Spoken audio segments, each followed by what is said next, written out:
Halo, selamat sore. Berjumpa lagi bersama saya, Jumlomen Sombing, Divisi 98. Masih di tempat yang sama, di Kopi Sambon, di Bilangan Kayu Putih, Jakarta Timur. Sore hari ini, sepertinya saya harus bikin podcast lagi nih terhadap situasi sekarang. Biasanya kan durasi jaraknya tidak terlalu dekat, tapi kayaknya lebih mendekat ya. Karena begini ya, yang pertama yang ingin saya sampaikan di podcast ini sebagai ajang informasi dan diskusi bagi teman-teman yang juga ingin mengikuti perkembangan Republik yang kita cintai ini, Indonesia. Nah, pertama itu tentang situasi keuangan. Ramai sekali berita tentang anggaran yang dikurangi di setiap kementerian atau setiap lembaga, bahkan ada yang diblokir dan seterusnya. Lalu berkembang pemikiran di masyarakat, sedang ada apa di Republik ini dari sisi keuangan atau ekonomi. Nah, karena saya punya background aktivis 98, banyak teman-teman bertanya, apakah situasi saat ini hampir sama dengan tahun 98? Saya memberi jawaban begini, sangat jauh berbeda. Kenapa? Karena krisis ekonomi tahun 98 itu lebih mencakup terhadap nilai tukar uang lah, gitu.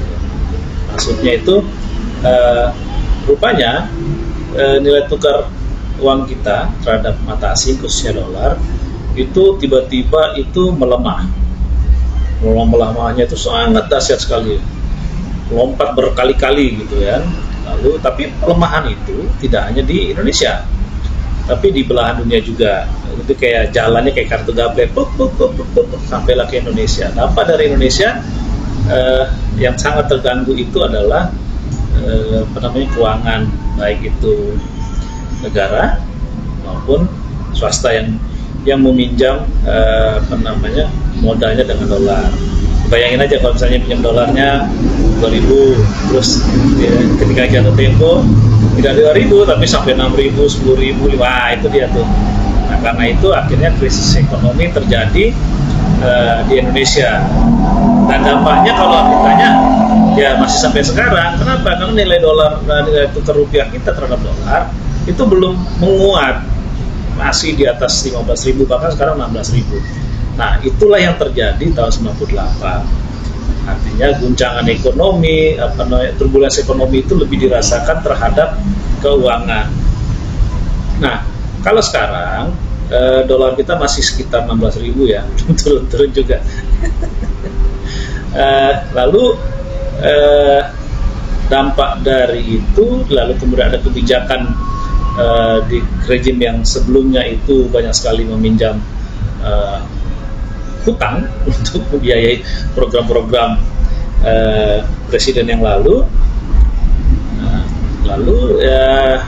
Dampaknya ya mungkin sekarang yang kita rasakan, di mana pemerintahan kali ini sepertinya, menurut saya ya, mohon maaf kalau saya salah, sepertinya sulit untuk mendapatkan bantuan pinjaman dari ya mungkin lembaga donor atau negara atau apapun.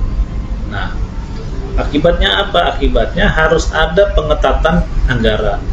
Bahasa pengetatan itu mungkin lebih tepat adalah pemotongan anggaran atau pengurangan anggaran, atau anggaran yang diblokir dulu, jangan dicairkan. Ya kenapa ya? Karena memang duitnya nggak ada gitu lah, anggarannya nggak ada, kegiatannya ada tapi anggarannya nggak ada. Nah, oleh karena itu inilah yang dilakukan. Lalu kalau dampak yang paling mengkhawatirkan apa? Ya secara langsung untuk masyarakat mungkin belum terasa ya.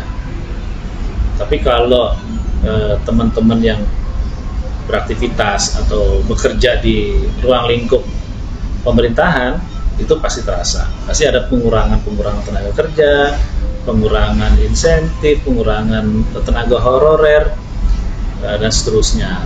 Nah, lalu yang terasa lagi apa ya, program kerja pemerintah misalnya kan kemarin yang kita lihat itu di DPR RI ada Bung Adian ya itu. dan itu dulu punya julukan ekstrim, ada 70C1. Kalau yang baca nonton ini pasti ketawa-tawa deh kayak saya gitu, mengingat masa lalu dulu.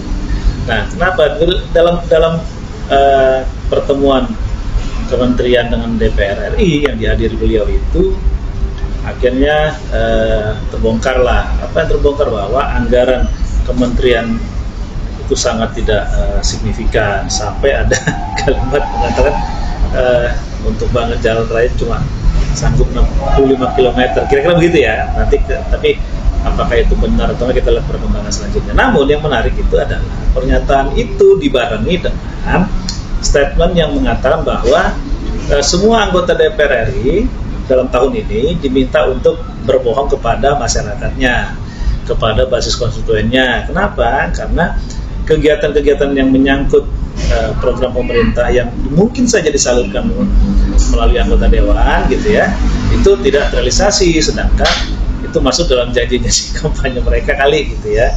Nah, tapi kan begini, yang konyolnya kan kenapa harus ada statement dalam 1 tahun ini seluruh anggota DPR RI harus berbohong pada konstituennya. Kenapa itu agak aneh? Kenapa harus berbohong kalau kondisi seperti ini? Katakanlah sejujurnya, atau memang dewan kita memang suka bohong, jadi kalau diajak berbohong nggak ada yang protes.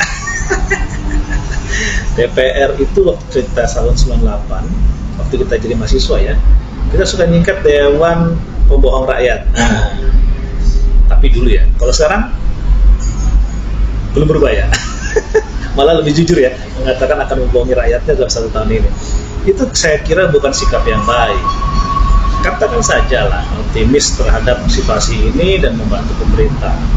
Caranya gimana? Ya seperti yang di podcast saya yang lalu, saya menyarankan memang kalau kepada anggota DPR RI seluruh Indonesia, DPR RI seluruh Indonesia dan seluruh tingkatan sama-sama deklarasi bahwa situasi keuangan kita seperti ini, maka bersepakat untuk memotong pendapatannya atau minta supaya tunjangan-tunjangan yang didapatkan ya nggak perlu didapatkan sama 1 tahun ini sampai ekonomi itu bagus. Itu baru DPR RI yang baik. Kalau sekedar caci maki, minta pemerintah jujur dan segala macam ya itu bukan tugasnya gitu kan. Nah, oleh karena itu statement-statement liar semacam itu saya kira nggak bagus lah gitu ya. Tapi kalau memang wataknya pembohong memang diapain.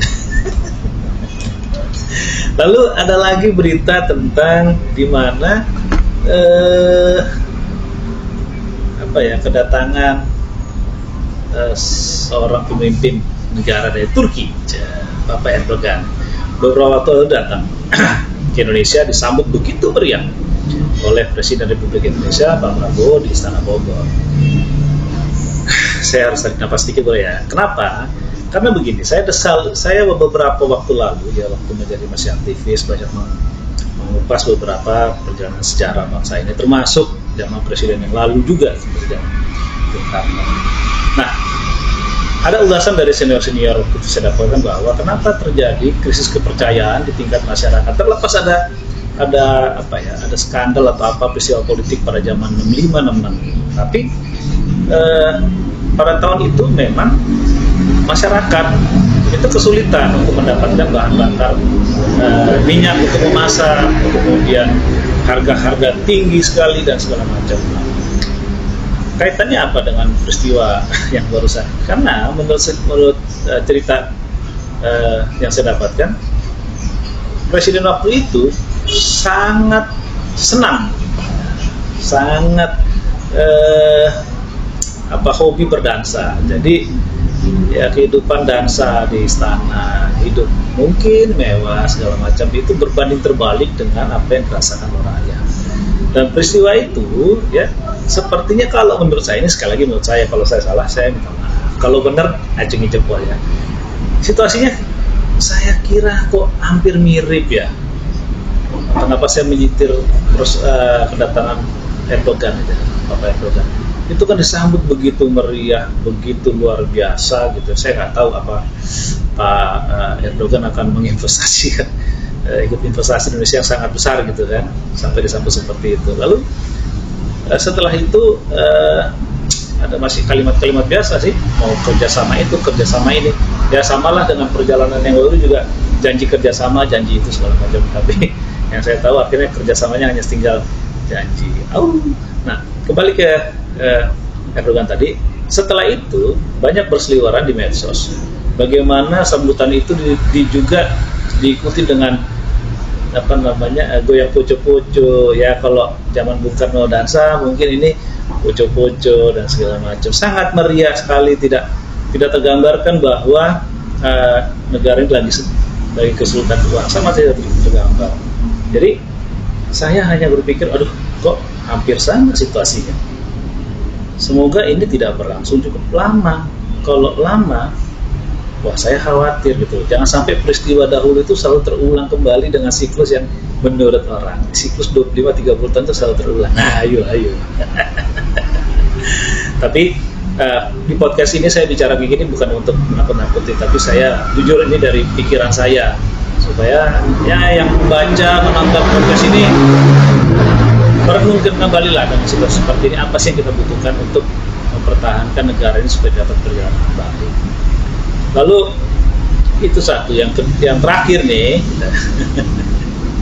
beberapa waktu lalu di media rame gitu kan, ada Rapimnas Partai Gerindra sebagai partai pemenang pengusung Pak Prabowo. Dari Rapimnas kemudian dirubah menjadi Kongres Luar Biasa. Emang ya Gerindra ini seringkali membuat Kongres Luar Biasa, padahal yang saya tahu terjadinya Kongres Luar Biasa itu ada kejadian yang luar biasa. Kalau kejadiannya tidak luar biasa, ngapain Kongres Luar Biasa? Pengangkatan ketua umum yang lalu terpilih lagi itu cukup di Kongres, nggak perlu luar biasa. Tapi ya mungkin semua orang dalam bentuk organisasi punya aturan main gitu. Tapi ya begitu deh. Nah, dalam beberapa hasilnya, kemudian Gerindra memutuskan kembali untuk Bapak Presiden Prabowo menjadi ketua umum Gerindra. Selamat Pak, menjadi ketua umum Partai Gerindra kembali. Lalu semoga kepengurusannya juga penuh dengan wajah yang segar. Ya, segar bukan berarti orang lama disingkirkan, tapi banyaklah wajah-wajah segar yang kemudian bisa memperindah DPP Gerindra. Nah, juga ada keinginan dari peserta kongres luar biasa meminta supaya Pak Prabowo bersedia untuk menjadi calon presiden di 2029. Ini yang saya juga kadang-kadang bingung juga, apa ya kira-kira maksudnya. Ini kan baru 100 hari lebih gitu ya, tiba-tiba ada kejutan bahwa Gerindra ingin mengusung kembali. Ya sebenarnya sih sah-sah saja, cuma ini tidak menarik ya. Padahal yang saya inginkan, seperti podcast saya yang lalu gitu ya, mungkin Gerindra bisa menjadi salah satu partai pelopor pertama yang berani mengatakan akan memotong gaji seluruh anggota DPR RI-nya dari tingkat 1 dari tingkat nasional sampai tingkat 2 50%, karena memang keuangan Republik kita lagi nggak bagus. Kalau itu terjadi, waduh, jangankan untuk menjadi jangan, maksud saya ya, kalau itu terjadi ya bukan hanya Gerindra yang menginginkan Pak Prabowo untuk maju untuk kedua kali, mungkin seluruh rakyat Indonesia gitu kan, karena akan kelihatan jiwa nasionalismenya, akan kelihatan jiwa melekat terhadap masyarakat seluruh Indonesia gitu kan, atau wujud nyata dari buku yang dulu pernah ditulis oleh Pak Prabowo tentang paradoks Indonesia. Nah, kalau itu terjadi, wow, keren banget. Pasti akan diikuti oleh semua partai-partai, karena mereka tidak akan mau ketinggalan kereta terhadap situasi ini gitu. Daripada kayak partai yang itu tuh sibuk ngurusin sekjennya yang Tapi itu sebagai catatan saya ya, supaya kita tetap optimis melihat situasi ini. Seperti seoptimisnya berita bahwa situasi keuangan lagi begini, terus kemudian staf khusus segala macam malah ditambah, aduh, itulah bentuk keoptimisan kita gitu ya. Kadang-kadang maunya masyarakat sama elit itu agak lucu gitu kan. Kita optimis bahwa Pak Presiden Prabowo akan merampingkan kabinetnya Lalu staf khusus yang bengkak-bengkak itu juga ya mau digaji nggak usah dulu deh, dan gitu ya, supaya masyarakat juga merasakan hal yang sama gitu loh, bahwa presiden kita mengalami kebijakan yang tidak populer ini demi masyarakat, dan itu diikuti dengan kebijakan-kebijakan yang lain. Nah, yang terakhir saran saya kepada Pak Presiden, tolong itu yang namanya jubir, juru bicara, juru bibir, atau apapun lah namanya, itu yang bawa kompak, selaras, saling menguatkan, jangan timpang tindih satu sama lain. Jangan buat kebijakan dari Kementerian A dan B lalu diterjemahkan oleh jubir-jubir itu menjadi tidak sinkron. Itu berbahaya, itu tidak menyebabkan masyarakat percaya bahwa pemerintahan kali ini akan lebih baik dan lebih solid. Jadi ada beberapa memang yang harus segera dilakukan supaya kita optimis lah akan ada perampingan kabinet, termasuk juga staf-staf itu gitu kan. Terus ada juga kinerja yang semakin baik dari pernyataan-pernyataan yang keluar dari ruang lingkup Istana Negara. Mungkin itu dulu sore ini podcast saya dari Visi 98. Terima kasih, selamat sore.